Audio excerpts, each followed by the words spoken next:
So good afternoon and welcome to the Festival of Place Bytesize. I'm Christine Murray. I'm the editor-in-chief of The Developer. Can you all hear me okay? Can you all see me okay? Just give me a good chat thumbs up. Good. Great, perfect. So again, my name is Christine Murray. I'm editor-in-chief of The Developer. We're a small independent company. We run a podcast and a website. We make a magazine. And we host the annual Festival of Place with the ambition of bringing people together to unpick what makes places worth living in, cities where people thrive. We connect a community of planners and developers, designers and academics that value the spaces between the buildings. And our journalism, podcasts, and events like this are free. But if you like what we do, please support us on Patreon. That's patreon.com/thedeveloperuk. And if you support us for £6 or more per month, you get our uncommonly beautiful magazine sent to you. So Bite Size is a taster of our main annual event, the Festival of Place, where we come together and learn and meet each other.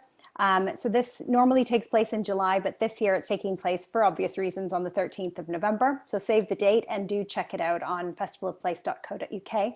Our next Bite Size event is with Dr. Bridget Snaith on diversity and green spaces. So can a park be prejudiced? Are we designing our green spaces for everyone? So that's going to be a great session on the 5th of August, if you want to save the date for that one. And we're going to be talking about landscape and in fact, public spaces and green spaces a lot more as part of our new initiative we're running with Will Sandy and supported by Vestra, calling for a radical rethink of our green spaces and public spaces, about the spaces between the buildings again. So if you've got an idea, watch for our call for ideas. It's on our website today, thedeveloper.live. If you've got an idea, whether it's for design or policy shift, process that will improve the spaces between the buildings. And a big thanks to Romy at Vestra and Will for helping us shape this idea, this call for ideas. But anyway, I've been talking a lot about the spaces for between the buildings, but this afternoon we're actually going to be stepping inside for a change. It's a little bit of a different approach for the developer, but perhaps that's a reflection of the fact that we've all, through lockdown, stepped inside a little bit more, and it got us thinking about what makes a healthy home in the context of those spaces, and what do we need to have a healthy home and a healthy interior life, in particular with flats. So again, it's my pleasure to be hosting Dr. Christina Malathouni, an architectural historian and lecturer at the Liverpool School of Architecture, for this talk on how to realize the potential of flats to become complete homes, from my flat and her flat to wherever you are and wherever you're listening. Christina is going to speak for around 30 minutes, and that's going to be followed by a Q&A session. So you can type your questions into the Q&A slot, use the chat to ask questions, comment, talk to each other. We'll also be sharing a link to a post webinar Zoom meeting, which we break people into smaller groups if you want to meet some of the other people here and talk about some of the things that you heard, what you do, how it's relevant to you. So there'll be a link shared for that breakout session as well.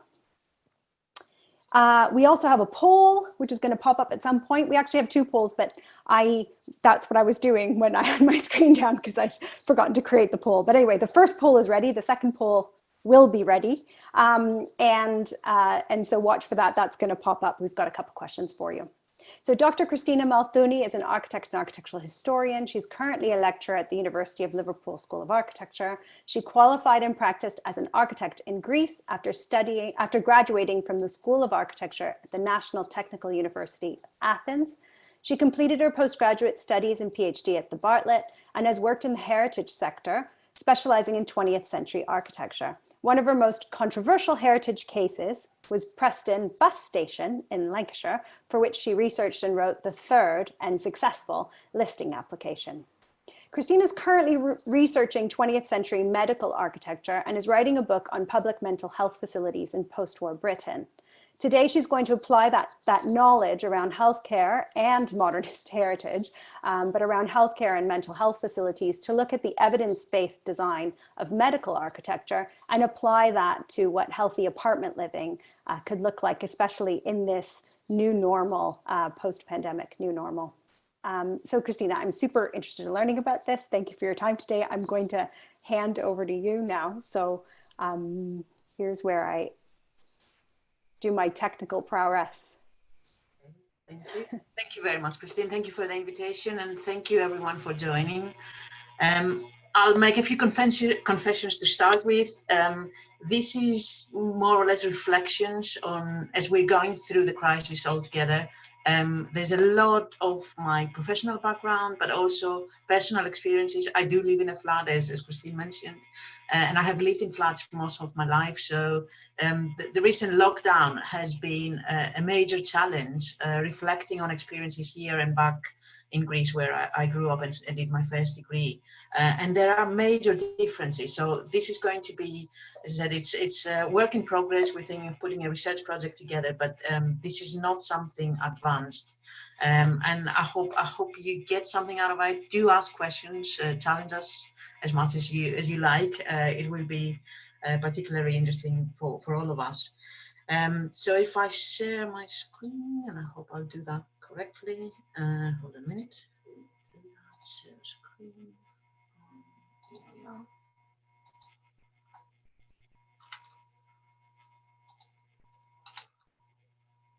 So I hope this is going fine. I'm going for this title. I know Christine prefers other titles. She's done different versions, but I love playing a game with the word flat. So it's a joke. It's my own joke, calling homes sort of flat. Are we taking something out of apartments by using the term flat? And so it's you may not appreciate the humor, but that's what this implies there. But I am biased. I'm very much in favor of apartment living. I know there are restrictions, but I think it's very much underestimated as a way of living. And with all the restrictions, there are many positive aspects as well, I think. But before getting to that point, these are, of course, very familiar images. This is from the beginning of the lockdown in the UK, the very first 2 weeks, where all of a sudden our life was put on hold. That's how we felt, and there were significant restrictions in all our movement.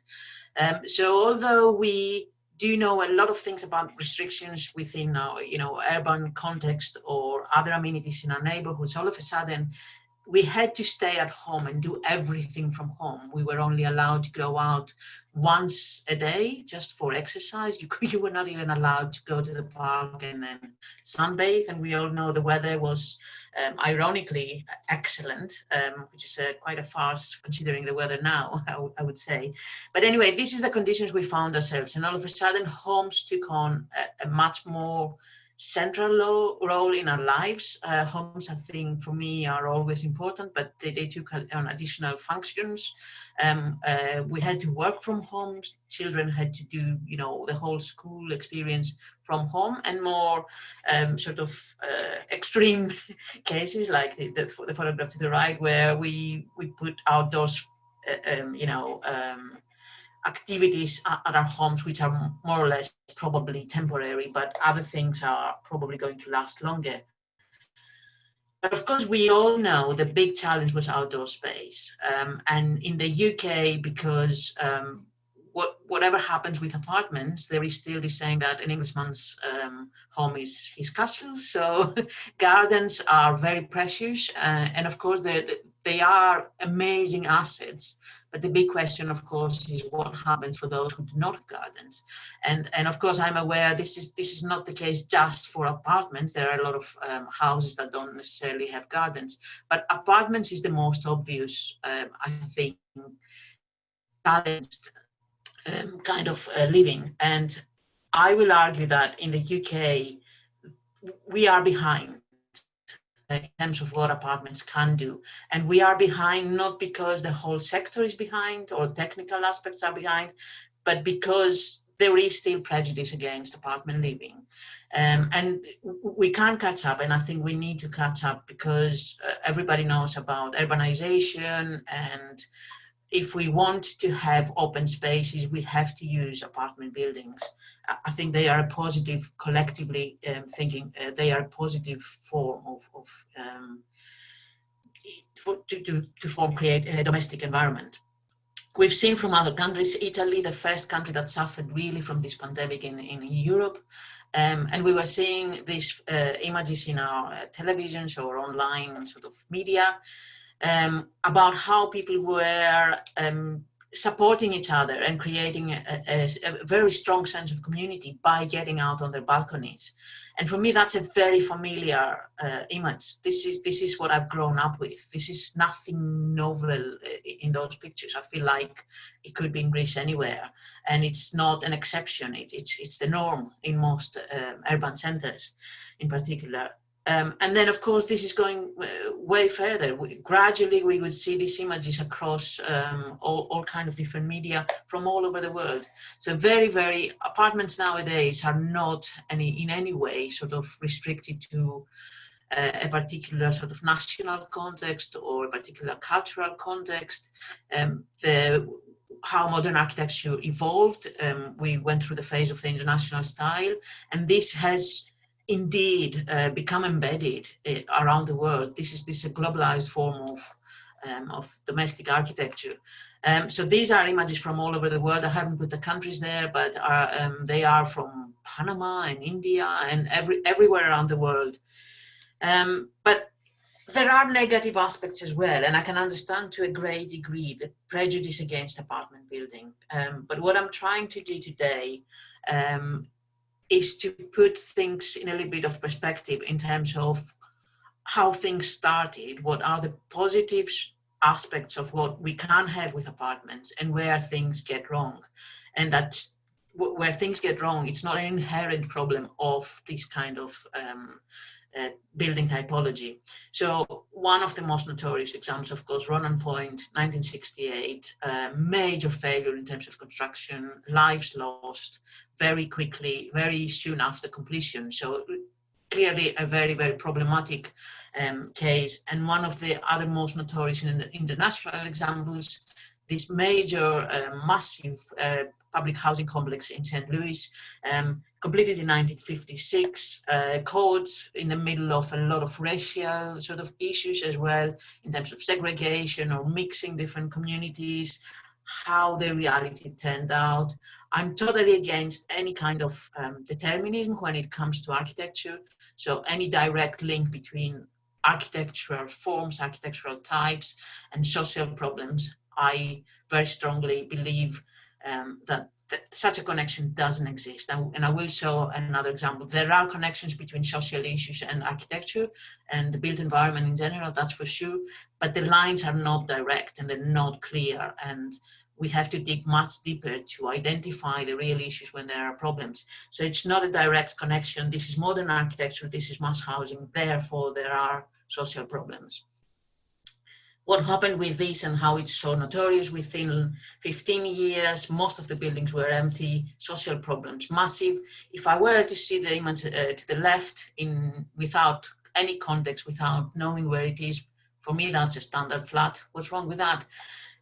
But then this is, of course, the most sort of iconic image we have from this. It's a very sad image. This is what happened within, as I said, 15 years of completion.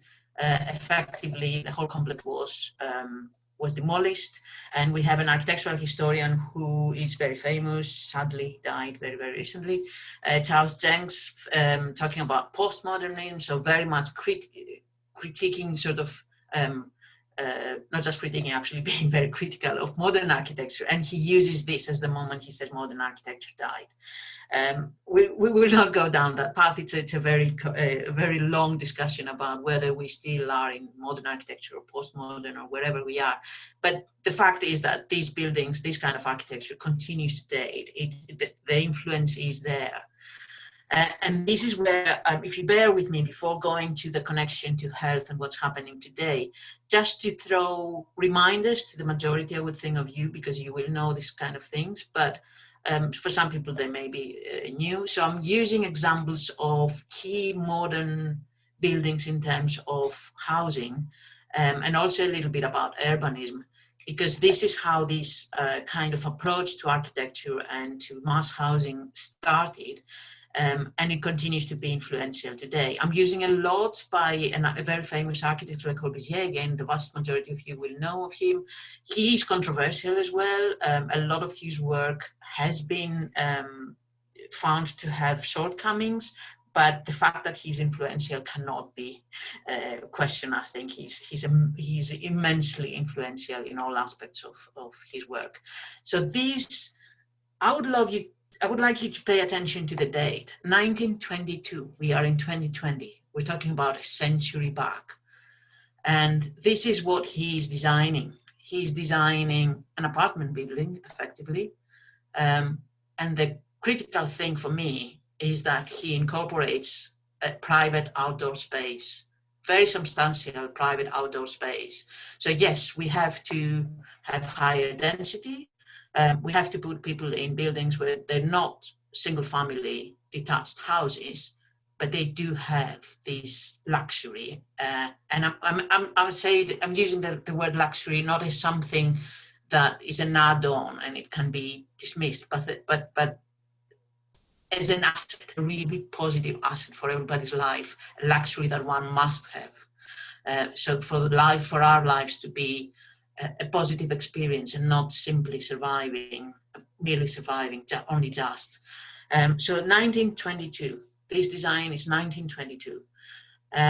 He did other projects where he, for example, this is a pavilion for an exposition in 1925. And he effectively designed a smaller unit, a single unit, which he then thought he could be combined to give us this apartment building. You can see how major that outdoor space is. You couldn't call it a garden, but it's definitely a large yard. You can have, it's an outdoor living room.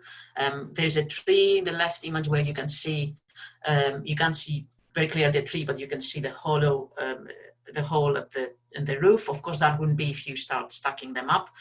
But that was the idea, that you could have this kind of units and stack them up and create mass housing in this way.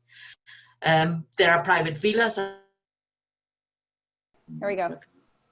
Yeah, so single family houses, of course, luxurious villas, these are not your average home. The ideas were applied there a lot. They're famous for these are sort of mainstream, avant-garde, modernist houses. But of course, it's all tied into urbanism as well. So the whole idea about how we live was being challenged, and it has also been influential, controversial as well. So if we go to the next slide. This is in Germany, 1927, similar, so the 20s. This was an exhibition where they actually built the proposals they were putting together, and we can all see the context around. So these were really groundbreaking, relatively new, but new in the sense of being applied much more widely. We have flat roofs, that's the key thing. This offers the opportunity to occupy, actually use the roof. That's the key thing with modern architecture and what they were proposing. A lot of balconies, a lot of terraces. And if we have the next slide. There's a lot of research going on. We've got the SIAM, which are the Congresses of Modern Architecture, happening around this time. The second SIAM already. Minimum dwelling. So gradually we go from this elite sort of approach where we have very rich, usually artistic, avant-garde people who were very trendy and had the money to commission these architects. We go more into social housing and how we're going to provide really good quality housing for a lot of people, and that's how the minimum dwelling comes into the picture. We have a new way of sort of producing what we need in sort of kitchens, for example, and the Frankfurt kitchen is very, very famous, both in the context of the minimum dwelling, but also in terms of ergonomics. And the next slide. And this comes together with ideas about how we do cities. And Le Corbusier, again, very influential with ideas he's developing from the 20s before we go into 1943 when this Athens Charter is published. I don't know if you can see on the slide, it's very small letters, but this is from a book he had published earlier. This is one of his earliest examples. He goes for high rise because he wants to free up land, he wants to provide green spaces, and then he wants that we have a lot of sun and clear air in the houses. So the ideas of healthy living is there. It's not new, but it is becoming more and more related to, there's also a moral sort of connection there. He's preaching, there's a lot of this with modern architecture where the architect comes and finds solutions for everybody, and there's a right way of living. And the next slide. These are more pictures of the same project. The picture probably bottom right is where this idea of the green spaces and how lovely it's going to be, because we're all going to be living inside huge parks effectively. The problems from that have become known very, very quickly in all cases where cities have been designed like that, but I will not go into detail there. This is the aspiration. This is part and parcel of these kind of designs. Next slide. And again, this is a later phase of this kind of evolution of his ideas, and these are some of the most notorious images, because here he does not only introduce his own ideas, but he goes to an extreme where he proposes he's going to demolish and erase what's there. And in this case, we see to the left how he's going to go and erase the whole historic center of Paris to introduce his way of living. And the right picture, I love always showing this picture, because this is even more notorious about the hand of the architect who knows everything and comes in to show to all of us how we have to live, because, you know, the architect always knows best. I'm being sarcastic here. This is the most advanced in terms of his ideas, but if we look at the very bottom, the functional city and the zoning are, again, very notorious, because we have cities that were started being developed in this sense, and we've had all these problems about what happens when one part of the city becomes dead, when, for example, all the offices are deserted and everybody goes back to the residential parts. But the aspiration is positive, and I think whenever we look at historic examples, we have to always be very fair about where somebody starts and what went wrong. So you can see that the aspiration of the continuous park, sun, space, green, roof gardens, it's all there. So it's both in the architectural level and at the urbanist level as well. Next slide. There's more evolution in terms of if we move gradually post-war, there's more evolution in terms of architectural types. So we have some of these ideas now being realized. The Unité d'Habitation in Marseille is very, very famous. Effectively, he manages to put together a lot of these ideas. There are some variations. For example, the private outdoor space is much more limited. Next slide. But he is effectively, this is a cross-section of part of the building, and you can see how access corridors is right in the middle, and then we have a floor and a half for each sort of unit, and there's some external space. So some of the aspirations of what he was doing 2.5 decades before is coming together here. So next slide. Use of the roof terrace, quite amazing in this particular building, where there is a communal space, and you can see it's for leisure, it's for exercise, again, connection to health and how to be, you're exposed to open air again and the sun, so it all comes together. And this is where, if we move to the UK, there is a slight delay how these ideas come to the UK. There's quite a lot of resistance that they are foreign ideas. There's more sort of connection to keeping with traditional architecture, but gradually ideas come and become implemented in the UK to a limited scale, I have to say. These are some of the earliest buildings, not the earliest. There are examples, for example, up in Scotland that are a bit earlier. But these are very famous, of course, the Isocon building. We are still at that stage where these buildings are very much avant-garde. So they are they're usually for artists. They are for sort of not your average sort of, definitely not social housing. But as we progress gradually to post-war era, if we get the next one. This is another early example, but we can see here that the white sort of aesthetic was not always adapted. We had examples abroad as well where we had brickwork rather than the white facade, and this was usually more easily digested within an English context. Next one. And post-war, we have many more up. We've done coming now. Of course, the need for housing was huge. Hallfield Estate is a very famous example, very well maintained to current date, one of the earliest ones, really large scale. Together with Churchill Gardens, they were some of the earliest and most and biggest sort of housing estates in London.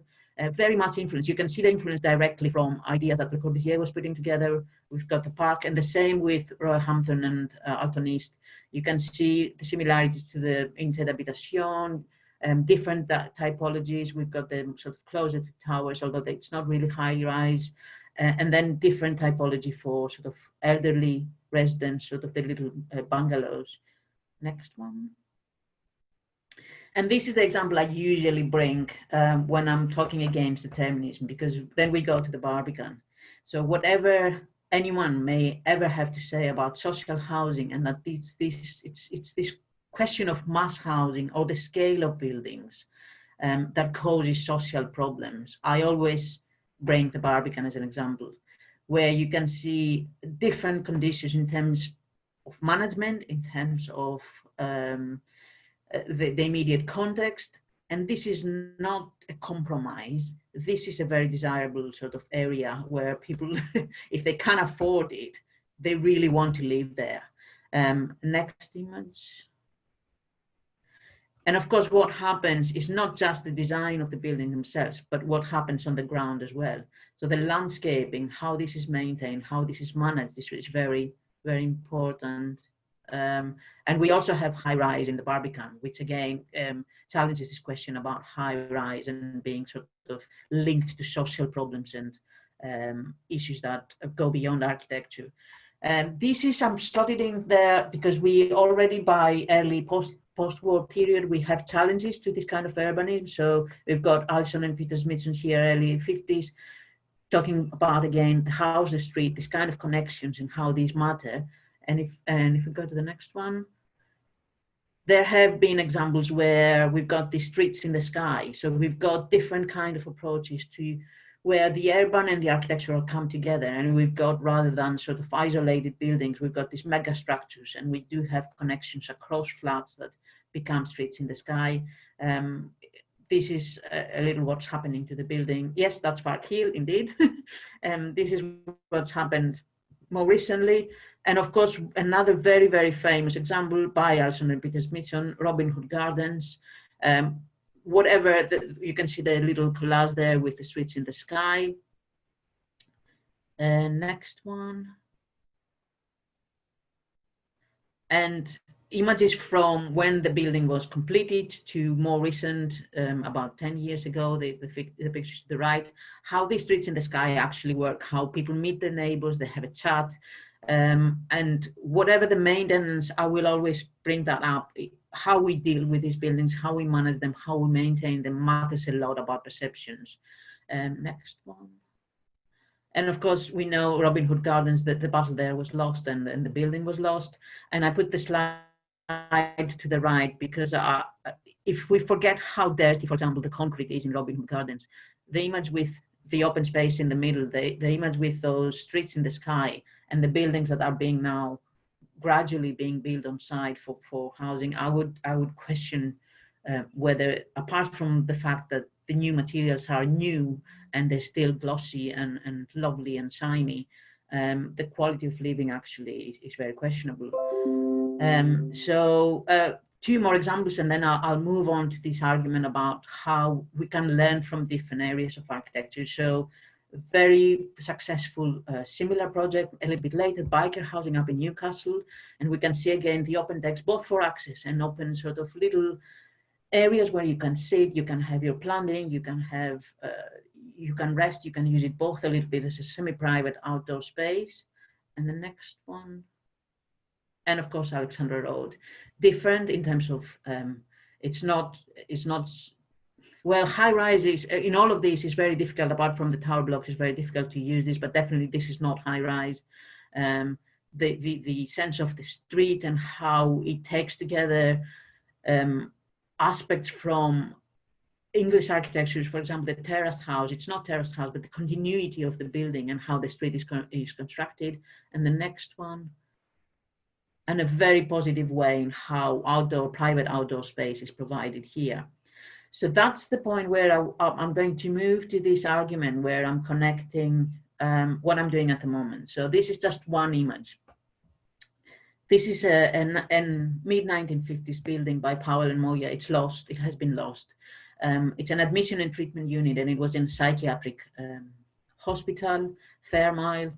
It was meant to represent a key shift in how we deal with lunacy effectively, where admissions became voluntary in the 1920s, late and 1930 effectively, the legislation came in.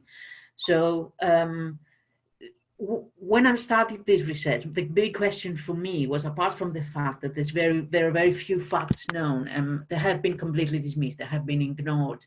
The policy change in the 60s where we wouldn't have psychiatric hospitals, they would be integrated in general hospitals. So the whole research had been dismissed, that there was nothing. And then I found out there were a few buildings and I went to find out. But apart from this aspect of actual data and sort of digging information about what happened, I'm very curious to understand how these were being designed, because there's a clear shift to modern architecture, but apart from stylistic approaches, I wanted to know how were people designing these buildings? What was the expert knowledge about what a psychiatric institution in terms of its architecture needs to provide to assist healing and therapy? And I found very little. I found, so far, I found information about general sort of healthcare approach, the wards that go back to Nightingale and continued tradition, that's part of it. Nuffield Trust was the main area where they were doing research, they were doing observations. There's criticism about how it was all coming top down from architects, effectively designing and telling practitioners how to do their work. And this has changed gradually over the years. But if we go to the next slide, there has been a lot of progress. And I'm going to mention a few moments in this progress. I'm not going to mention a comprehensive review, but evidence-based design, a term that we use a lot in many areas nowadays, especially evidence-based without the design, is a very common term nowadays. But it is very central when you're dealing with healthcare architecture, medical architecture. And if we go to the next slide, I find it fascinating that if we ignore the parts that talk about surgery or healthcare or anything to do with medical connections, I would challenge anyone to tell me, why wouldn't this kind of approach be relevant to housing in general and in terms of this conversation, apartments? Why don't we want to know about the exact impact of windows, interior design, gardens, the physical environment in general? If we go to the next one. Sorry, I'm just checking the time. And this slide again, I've taken out the first two because they're very much focused on specific sort of illness and cure. But if we look at the patient stress and staff stress scorecards, and we take again a few things that, for example, it says something about the shift at the very bottom. The rest of it, I would argue, it's all directly relevant to our domestic environment. It's not necessarily healthcare.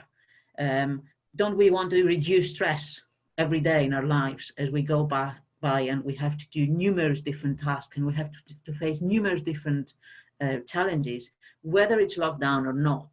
Our homes are where we're facing I would say the biggest range of different challenges.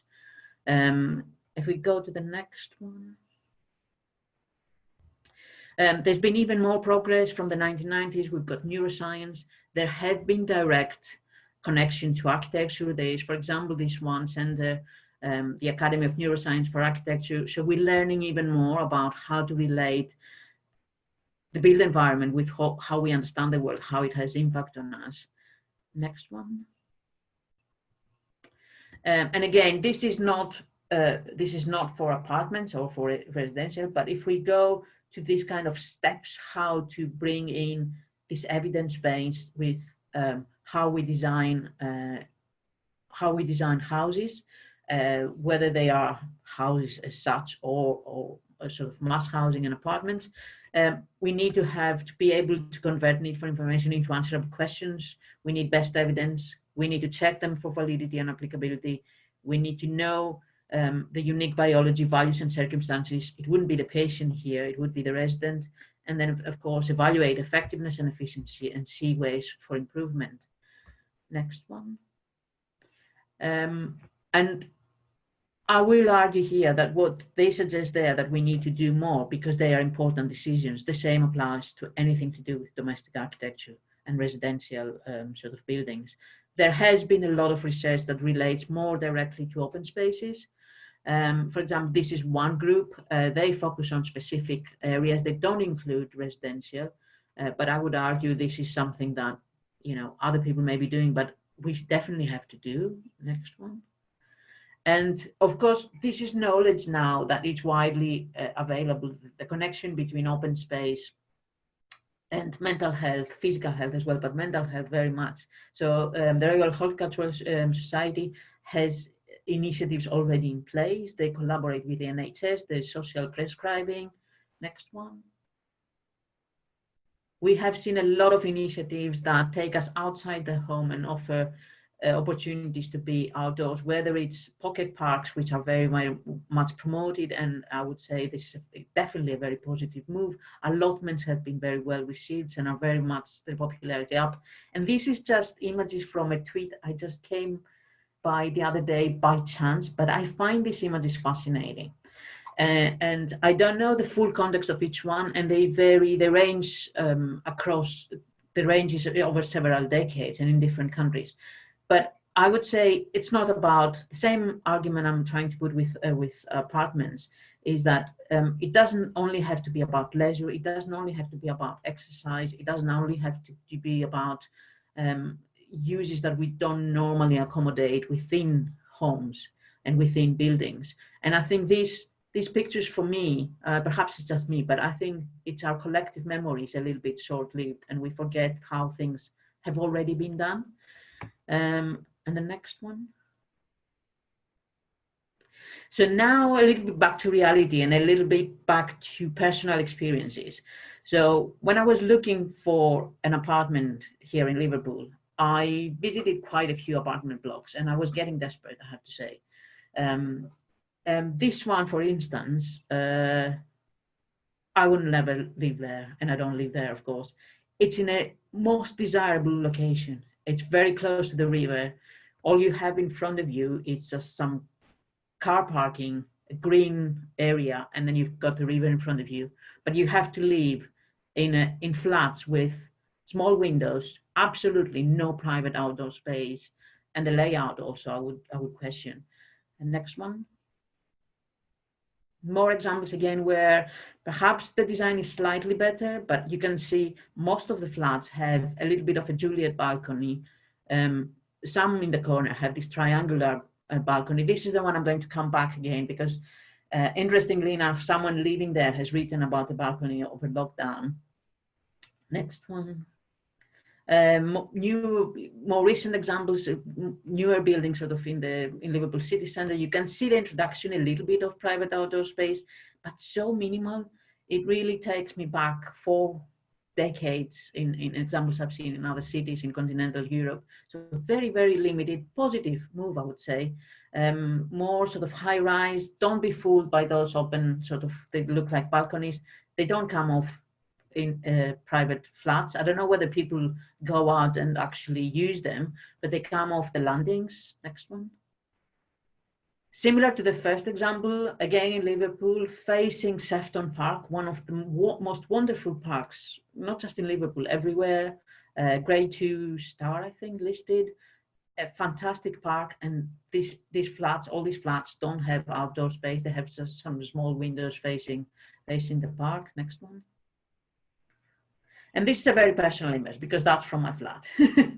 So the key choice for me to settle on the flat I'm living in was the balcony, without a doubt. I mean, it has more positives, but I keep asking myself time and again, you can see a little bit to the left that this is a very narrow balcony, and you can see the tiles of the slabs on the floor. It's effectively 60 centimeters. So I can just put two director's chairs and a table in the middle, but you can hardly access it. Next one.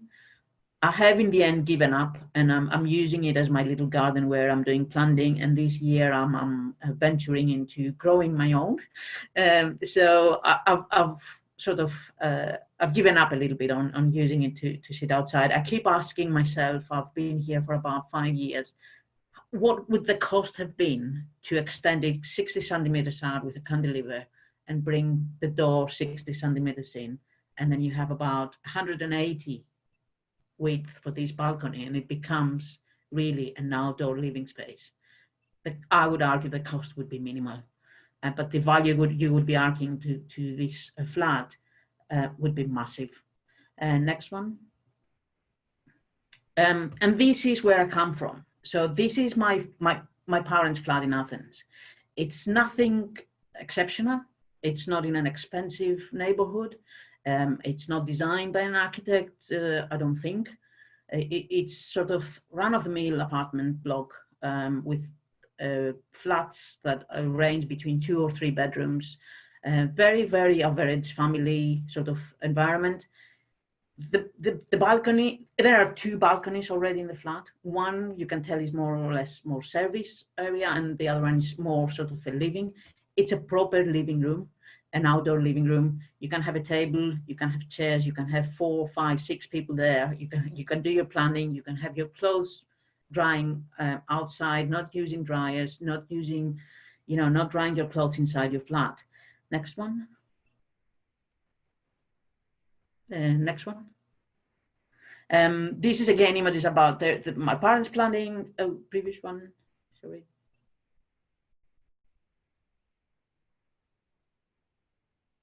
This one shows the size. It's not my parents. So the image to the right is from the second balcony. So there's another balcony which much larger than the one I have here, and it's supposed to be the secondary. This is the context. This is the neighborhood. I'm not arguing for any architectural qualities of the buildings. I'm not arguing for any qualities in terms of urbanism.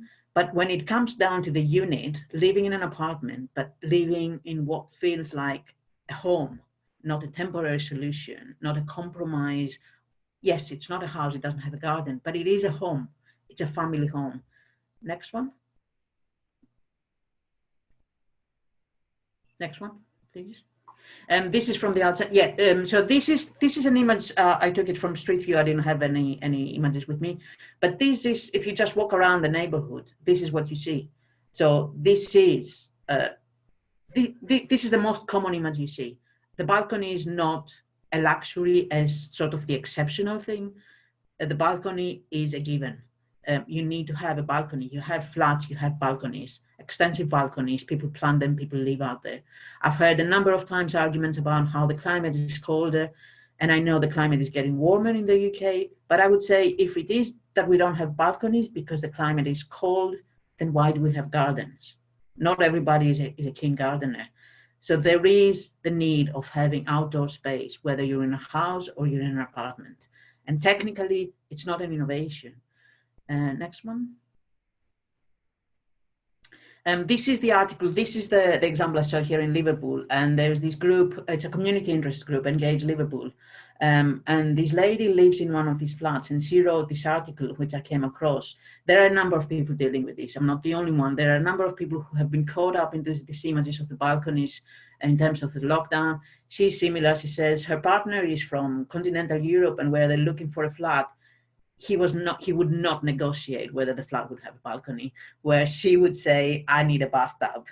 And she was very, very grateful that they did look for a balcony, because that proved invaluable. And this is what she's asking, if only there were more of them. Next one.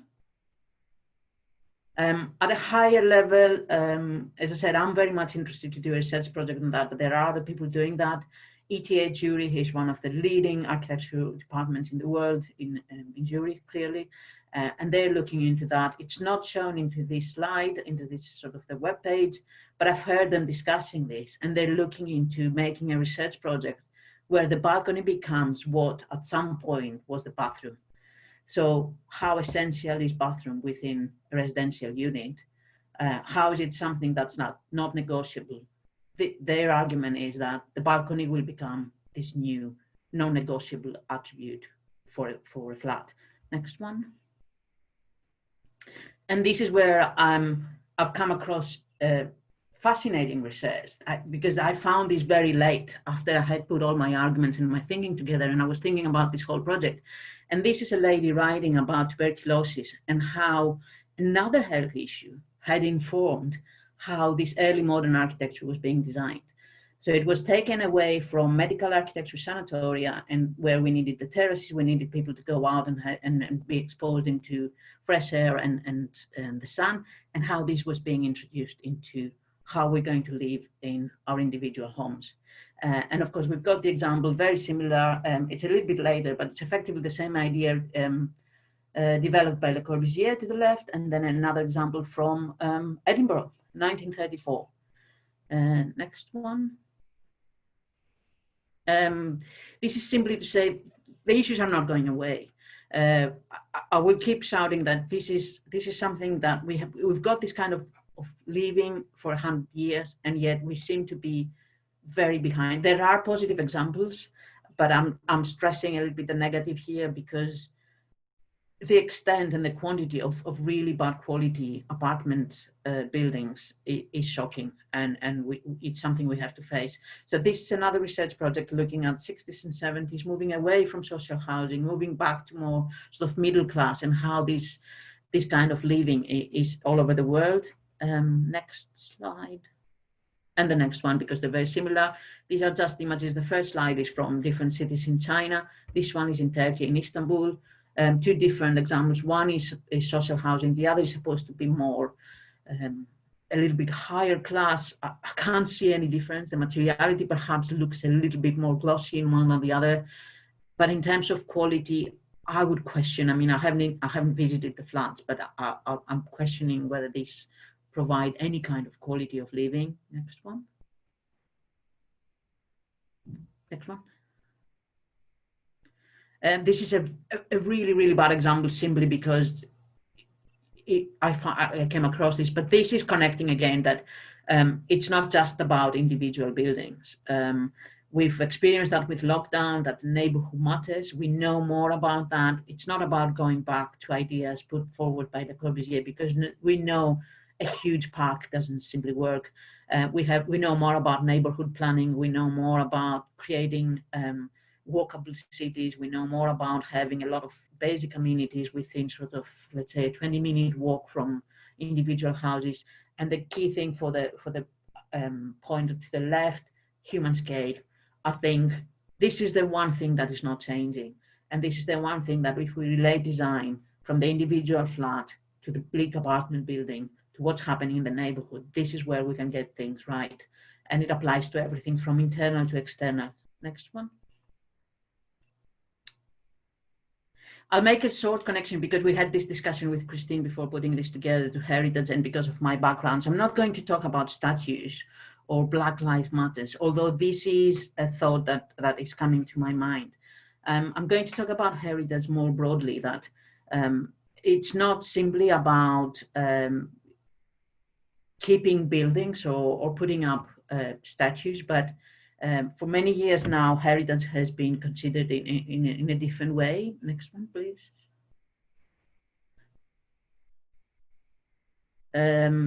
And I connected to this. So this is from the Neuroscience Center for Architecture, and there is a challenge there about whether the mind and the brain are sort of everything we have. There is a question about memory, perception, emotions. There are a lot of other aspects in our living. So it's not all about rationality. It's not all about basic facts that we can connect to sort of experiments we put together. And this is where I bring in heritage, and especially living heritage. Next one. My experience with Preston was this fascinating thing that heritage is not a top-down thing. The major thing that has been appreciated by experts was that this proved to be a case where grassroots activists and people who had some sort of expertise in heritage were working together. And the experience is that people coming from sort of different kind of initiatives, grassroots, they had all different perceptions about why the buildings should be kept. A lot of them didn't care about architecture. A lot of them didn't care about heritage. They cared about a public facility. And this broad sort of kind of perspectives is also what's happening, has happened with heritage recently, over several decades now. So we have consultation for listing nowadays. So people are invited to give their opinion, but there are other, I'll skim very quickly through these. There are a number of different sort of conventions and chapters, and it's all about participation. You have conflicting cultural values, and they all have to be taken into consideration. We have living heritage, which is not pinned down to individual buildings. It's not necessarily the designer of a building. And then there is this question of authorized or non-authorized heritage, what we live in our lives and what matters.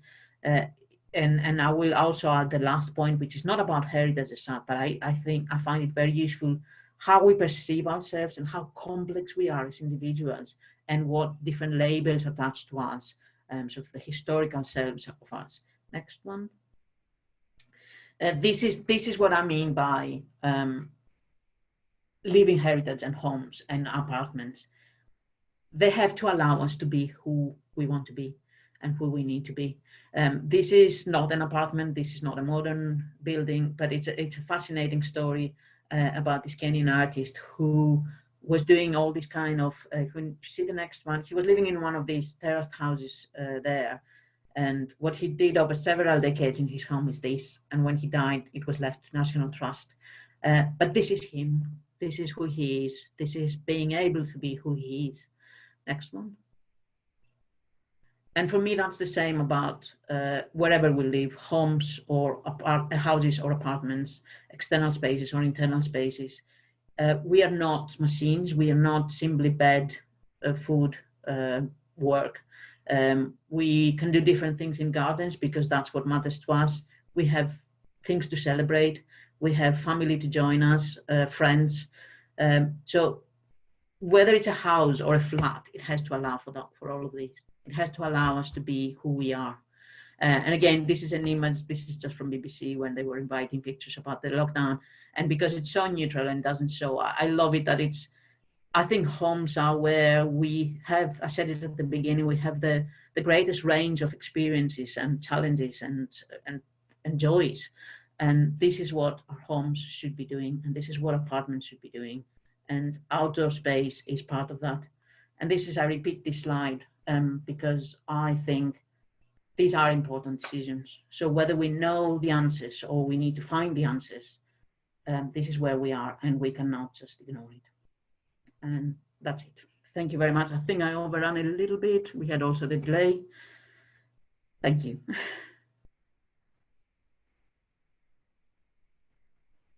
I can't hear you. You're muted. You're mute. Oh, yeah, well, it helps if you hit the mute button. Okay, well, thank you very much. I'll just repeat what I just said, which is thank you so much. I found that really interesting. I want to open this Q&A and start to put some of the questions to you. But I think one of the things that struck me in our conversation and before is you made that point about the weather, because I think that's the thing I hear the most is, you know, we don't need balconies. It rains a lot. And in fact, but we feel like we need gardens despite the rain. So I think you kind of put that comment to bed. But I think some of the questions coming through are around your comments around management. There's one from great patron of ours, Robert Zakula. He's talking about how living a flat in Britain equals not having control over your environment. You're either renting, decisions are made by others. There's this separate management company. So is it the management, would you argue, because you did argue that it's not design, would you argue that management and that kind of top-down control is a greater influence than perhaps design? In terms of whether people are not very keen in apartment living? I think in relation to, you talked about the difference between the Barbican and some other ones, and you did mention actually it was the management of those spaces that made more of a difference perhaps than the density? To a great degree. I mean, I think design matters. Some of the examples I showed, the ones I was stressing the fact that they don't have balconies, but I think overall design there mattered, because you go in the flat, and when I was choosing a flat, because I have lived in flats, I wanted to have the option that if I never want to move out, I can live here for the rest of my life. It's a lifetime accommodation. And a lot of the flats I went to, it was designed. They're not designed for living. I mean, the rooms are boxes, the windows are boxes, there's no outdoor space, it doesn't flow, there are huge issues there. But my point is more or less about modernist architecture and how this came together, that a lot of these really positive examples where there has been a lot of attention to design, but they're left not well managed. Oh, you did post the poll. I never posted the poll, so I've just put that up now for those of you who'd like to answer around polls. I've got a couple of questions that I neglected to put live from the poll that I put in at the last minute. But yeah, no, I think design does matter. But my point was that if you compare some of the social housing examples we had, let's say early post-war, and then the Barbican, the difference is some of those early really good examples, because there have been really good examples, were neglected. And then you look at them 2, 3, 4 decades later, and people don't like them and they feel awkward about them, and that's management. Well, flats, there's some things that have changed, because I know those early 1930s flats, they were often known for having really tiny kitchens. Now we seem to want these big kitchens. Now with the move to work from home, there's a question here from Francis Hollis about home-based workplaces. Are you anticipating how that might influence how we design our homes or our needs if we're actually working there? Again, I'm not here to prescribe anything. This is more, but for me, it would be more about flexibility. For example, let's say when we teach our students, we ask them to make scenarios in their minds, and we ask them to imagine life and realize what I said a little bit towards the end, but it's a much broader thing. That life is not one thing. It's not, I go to sleep, I get up, I have my breakfast, I go to school or work, I come back, I have dinner with my family, watch TV, do homework, whatever, go back to bed. There's weekday, there's weekends, there's holidays, there is children becoming teenagers, young couple becoming parents, children going to university, and perhaps elderly parents coming in. There's multi-generational living, which is not just for specific cultures. I think it's much broader. Flexibility for me is much more important, and flexibility is not open plan necessarily. Well, why is flexibility not open plan? Because that's of course what we think is the most flexible. Because open plan, you have to coexist. For me, some standard rooms, and I'm not prescribing a design, but I'm just thinking how some standard rooms can be used for different things. They can be a guest room for some time, they can be a study for some time, they can be a child's bedroom for some time. So there is also this debate between functional architecture and sort of more a different approach to typological examples. And again, this kind of flexibility, older buildings sometimes are more flexible than modern, because modern buildings can be sometimes very, very specific. There's not one solution. I'm not trying to solve all architectural problems in one go. I mean, I think there has been some things written around mental health and open plan, and how they're not necessarily, it's not actually always that productive to have open plan in terms of even noise or levels of distraction.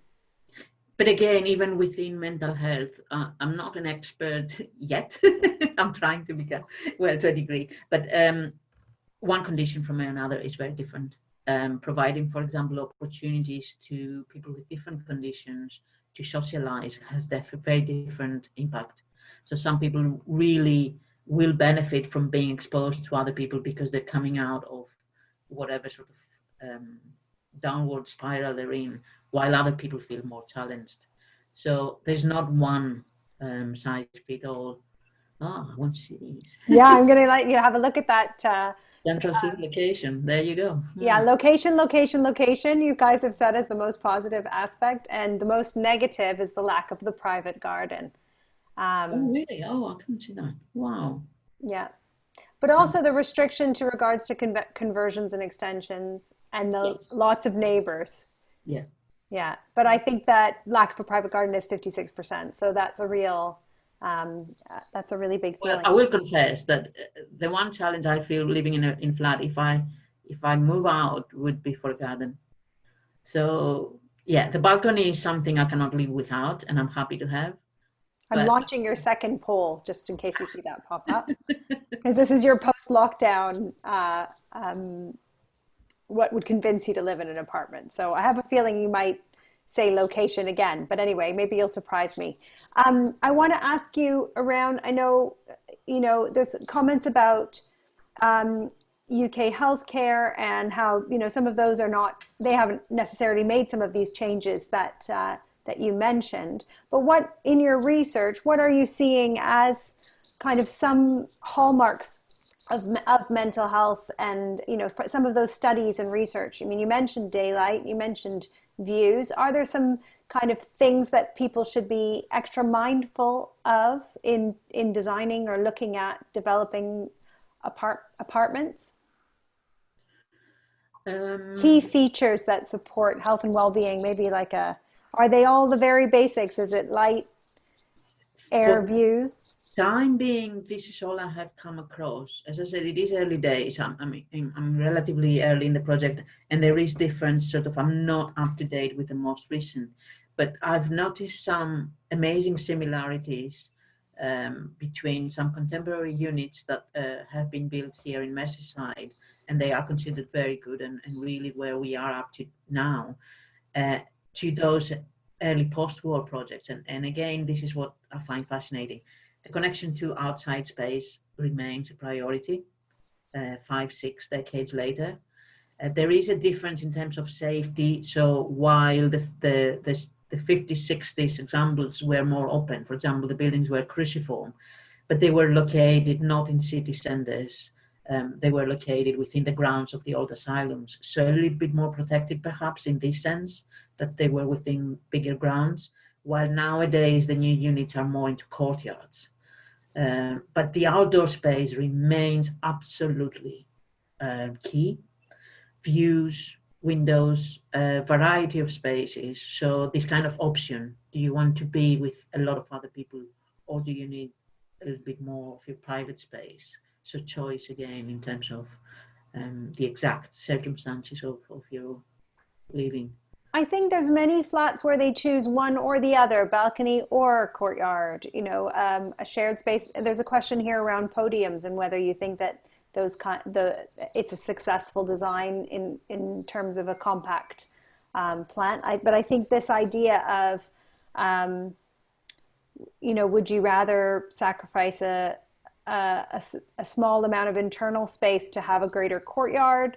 A greater balcony? Is the balcony more important than the shared green space, external green space? So all of these trade-offs that people are going with, is there a kind of way of thinking or even an evidence base to go to when you're trying to make these really difficult trade-offs? I would think, again, it's going to be very much a personal choice, sort of personal preference. I don't think there are specific sort of recipes that one works and the other doesn't. There are people who are much more sociable, and there are people who are much more sort of introverts. So I know personally I would definitely sacrifice some of my enclosed living space for a larger balcony. But it's also a proportionality thing, because if you have a really generous interior and then your balcony is very limited, for me this is just silly. I think this was the thinking, and I just find it shocking that it continues to date. It's just because the building I'm in now, it's 70s, and the more I live here, I realized that was not perceived as a balcony where you spend time. This was just to access the window boxes and have some flowers. What about the Juliet balcony? What's your view on all of these railings on the outside of your windows? It's fine. You can stand there and look at the world. But, again, I know cost matters, okay? Money matters. This is sadly, but I don't think the cost of adding a decent balcony is huge, and I do think people will appreciate balconies in flats. So I'm going back to that image from Le Corbusier 1922, where he had these huge areas of, huge terraces that he was providing to every single flat. There are good examples. I said there are good examples out there, and there are apartment blocks that have really good outdoor spaces. Perhaps I should have put some of those, but again, I don't want to make it prescriptive. I just show the bad examples because this is something that the whole sector needs to look very closely to. For some people, it will not be a choice between a house and a flat. So flats have to be homes. Interestingly, the second poll, you might want to have a look. I'll share the results now. But again, location came up top, as we might, but private outdoor space is very strong deciding factor. And in fact, I know lots of people who are in flats with no outdoor space who have told me they will never, ever, ever live in another flat without an outdoor space as a result. But then again, secondly, you talked about, I know in our conversations, you talked a lot about the kind of cultural perceptions around apartment living. And there it is saying it's most suitable for students and young professionals, and it's not suitable for young families. So I think that's quite, do you find that interesting? Yes, but not a surprise. What I find a surprise is the second highest, which is less than half of the top one. But I really find that the second highest is lifetime accommodation. I didn't expect that. So you think that older people, in this perception that if you're older, I guess no stairs and you've got lifts and you're not looking after the garden, but then it's an interesting perception as though mental health was not, that mental health connection to the garden. I don't know. Yeah. I don't know whether, again, it depends on your circumstances, because if you are still very healthy and mobile, it could be that you spend less time and you travel more, or you go out more because you have less sort of commitments. I don't know. But yeah, the association with students and young professionals, I'm not surprised to see it there. I am surprised with the lifetime accommodation. That's a surprise. There's a question here about whether we need to be a bit more nuanced about balconies. Is a north-facing balcony still worthwhile, or a windy one? That's a good point. If I had to choose between a north-facing balcony, a windy balcony, and no balcony, I would choose those. But I'm a sun worshiper as well. I mean, my balcony is south, and my living room is facing south, because that was perhaps, well, I don't know if it was second choice. Together with balcony, these were the priorities. The sun is absolutely essential. Yes, although, on the other side of the street are lots of, when you're on the terraced houses, there's of course loads of north-facing gardens, and they're covered in ivy, and they have a different character, but they're of course really lovely. And there's loads of people. Half the city probably has north-facing, or 1/4 of the city probably has north-facing gardens. The weather, it's for me, if I'm in a flat and I don't have time to go out, for example, let's say I'm working all day, and even if it's in the middle of the winter, popping out, I will not take my chair and sit outside on the balcony, for example, but even popping outside to water the plants, it's something that adds to my day. And we have a question around noise, and I think it's interesting that proximity to neighbors came up, but this idea of noise and this finding respite in the city is coming in. Catherine Max has asked a question about that. Is noise something that's come up in the research around health and well-being, and is that a consideration? I've seen it in research published by others in general for healthcare, not necessarily mental. It could be even physical. And I know there's a lot of research happening even about sort of in general sound in hospitals, and not simply noise by other people, but also noise with all the medical equipment and all the beeping, and how this does affect your experience, because you're not in a normal experience. And I think so there's a lot of research on that, but I don't have any input. I know I hate noise myself.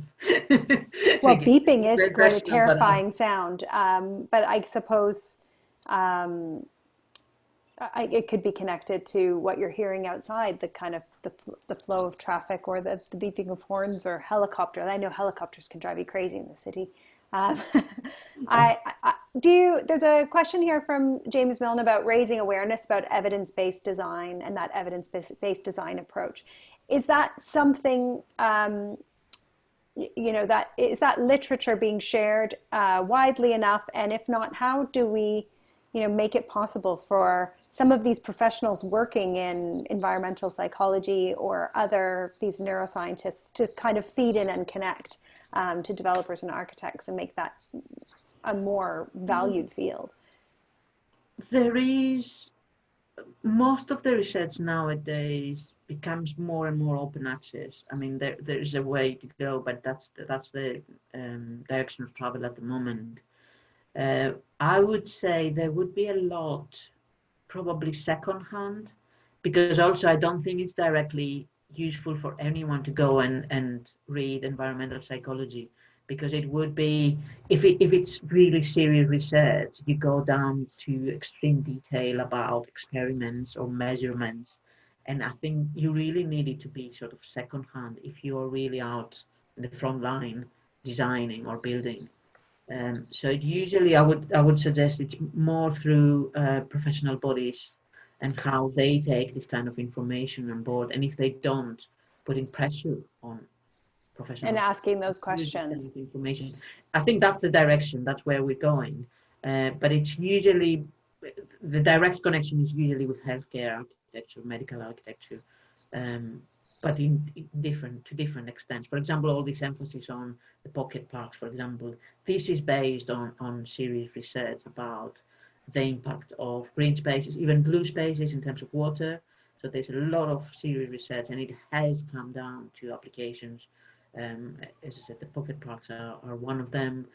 All these things about social prescribing in terms of gardening or spending time outdoors has already reached all of us effectively.